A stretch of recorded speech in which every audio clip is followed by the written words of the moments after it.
ലോക ശക്തികൾക്കിടയിലെ നയതന്ത്ര ബന്ധങ്ങളിൽ പുതിയ വഴിത്തിരിവുകൾക്ക് സാധ്യത നൽകിക്കൊണ്ട് ചൈനയുടെ വിജയദിന പരേഡിന് പിന്നാലെ അമേരിക്കൻ പ്രസിഡന്റ് ഡൊണാൾഡ് ട്രംപിന്റെ പ്രതികരണം ആഗോള ശ്രദ്ധ നേടുകയാണ്. Chinese president Xi Jinping, Russian president Vladimir Putin, ഉത്തര കൊറിയൻ നേതാവ് കിം ജോങ് ഉൻ എന്നിവർ ഒരുമിച്ച് വേദി പങ്കിട്ട ഈ സൈനിക പ്രദർശനം അമേരിക്കയെ ലക്ഷ്യമിട്ടുള്ള ഒരു സന്ദേശമായിട്ടാണ് ട്രംപ് കാണുന്നത്. ചൈനയുടെ തലസ്ഥാനമായ ബെയ്ജിംഗിൽ നടന്ന ഈ പരേഡ് രണ്ടാം ലോക മഹായുദ്ധത്തിൽ ജപ്പാന്റെ പരാജയത്തിന്റെ 80ാം വാർഷികം ആഘോഷിക്കുന്നതിന്റെ ഭാഗമായിരുന്നു. നൂറുകണക്കിന് സൈനിക വാഹനങ്ങളും അത്യാധുനിക മിസൈലുകളും വിമാനങ്ങളും പ്രദർശിപ്പിച്ചുകൊണ്ട് ചൈന തങ്ങളുടെ സൈനിക ശക്തി ലോകത്തിന് മുന്നിൽ തുറന്നുകാട്ടി. ഇത് വെറുമൊരു വിജയദിന പരേഡല്ലെന്ന് ട്രംപ് മാധ്യമങ്ങളോട് വ്യക്തമാക്കി. താൻ പരേഡ് കണ്ടെന്നും അത് തന്നെ കാണിക്കാനാണ് നടത്തിയതെന്ന് തനിക്ക് മനസ്സിലായെന്നും ട്രംപ് പറഞ്ഞു.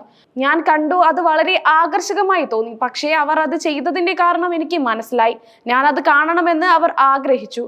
ഞാൻ കണ്ടു എന്ന് ട്രംപ് പറഞ്ഞു. താൻ ഈ നേതാക്കളുമായി നല്ല ബന്ധത്തിലാണെന്ന് അവകാശപ്പെടുന്നതിനൊപ്പം അവർ അമേരിക്കയ്ക്കെതിരെ ഗൂഢാലോചന നടത്തുകയാണെന്നും ട്രംപ് ആരോപിച്ചു.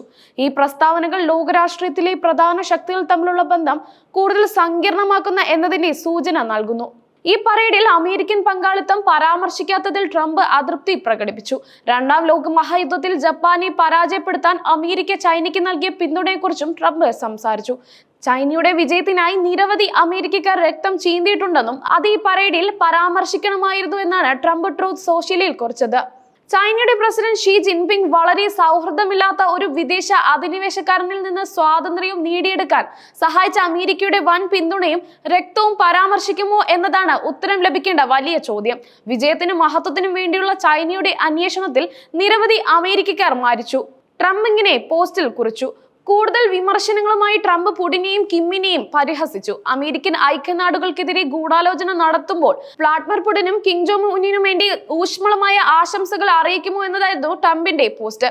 ചൈനയിലെ പരേഡിൽ ട്രംപിന് ക്ഷണം ലഭിച്ചിരുന്നു എന്ന് മാധ്യമ പ്രവർത്തകർ ചോദിച്ചപ്പോൾ ക്ഷണം ലഭിച്ചില്ലെങ്കിൽ പോലും താൻ പങ്കെടുക്കില്ലായിരുന്നു എന്ന് ട്രംപ് പറഞ്ഞു. അതിന്റെ സ്ഥലമാകുമായിരുന്നില്ല എന്നും അദ്ദേഹം കൂട്ടിച്ചേർത്തു.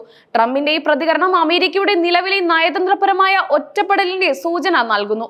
ചൈന, റഷ്യ, ഉത്തര കൊറിയ എന്നീ രാജ്യങ്ങൾ ഒരു പുതിയ കൂട്ടുകെട്ട് ഉണ്ടാക്കുമ്പോൾ അവരെ ഭീഷണിപ്പെടുത്താനോ സ്വാധീനിക്കാനോ അമേരിക്കയ്ക്ക് കഴിയുന്നില്ലെന്ന് വിദഗ്ധർ ചൂണ്ടിക്കാട്ടുന്നു. തനിക്ക് അവരുമായി നല്ല ബന്ധമുണ്ടെന്ന് അവകാശപ്പെടുമ്പോഴും അവർ ഗൂഢാലോചന നടത്തുന്നു എന്ന ആരോപണം ഉന്നയിക്കുന്നതിലൂടെ ട്രംപിന്റെ പ്രസ്താവനകൾ അമേരിക്കയുടെ നിലപാടുകളെ വൈരുദ്ധ്യം വ്യക്തമാക്കുന്നു. രണ്ടാം ലോക മഹായുദ്ധത്തിൽ ചൈനയെ സഹായിച്ച അമേരിക്കയുടെ പങ്ക് പരേഡിൽ പരാമർശിക്കാത്തതിൽ ട്രംപ് അതൃപ്തി പ്രകടിപ്പിച്ചു. അമേരിക്ക ഇപ്പോഴും ലോകശക്തിയായി അതിന്റെ പഴയ പ്രതാപത്തിൽ ജീവിക്കുന്നുവെന്ന മിഥ്യധാരണയിലാണ്. എന്നാൽ ചൈന, റഷ്യ, ഉത്തര കൊറിയ തുടങ്ങിയ രാജ്യങ്ങൾ അമേരിക്കയുടെ പഴയ സഹായങ്ങൾ ഓർത്ത് കാത്തിരിക്കുന്നില്ല. ഈ പുതിയ കൂട്ടുകെട്ട് പരമ്പരാഗത പാശ്ചാത്യ സഖ്യങ്ങളായ നാറ്റോയും മറ്റും വെല്ലുവിളിക്കുന്നു. അമേരിക്കയുടെ അമേരിക്ക ഫസ്റ്റ് നയവും താരിഫ് യുദ്ധങ്ങളും സഖ്യകക്ഷികളുമായുള്ള ബന്ധം വഷളാക്കി. ഈ പശ്ചാത്തലത്തിൽ ചൈന, റഷ്യ, ഉത്തര കൊറിയ തുടങ്ങിയ രാജ്യങ്ങൾ തങ്ങളുടെ താല്പര്യങ്ങൾക്കനുസരിച്ച് പുതിയ സഖ്യങ്ങൾ രൂപീകരിക്കാൻ തയ്യാറാണെന്ന് ഈ പരേഡ് സൂചിപ്പിക്കുന്നു.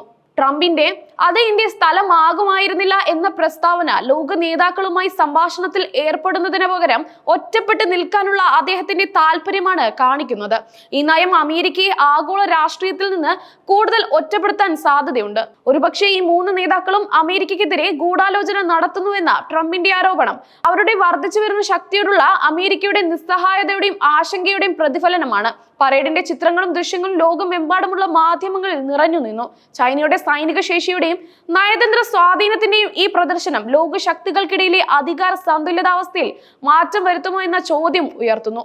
റഷ്യയും ഉത്തര കൊറിയയും ഉൾപ്പെടെയുള്ള രാജ്യങ്ങളുമായുള്ള ചൈനയുടെ വർദ്ധിച്ചു വരുന്ന സഹകരണം പാശ്ചാത്യ രാജ്യങ്ങൾക്ക് ഒരു വെല്ലുവിളിയായി മാറുന്നുണ്ടോ എന്ന ചോദ്യം ഉയർത്തുന്നു.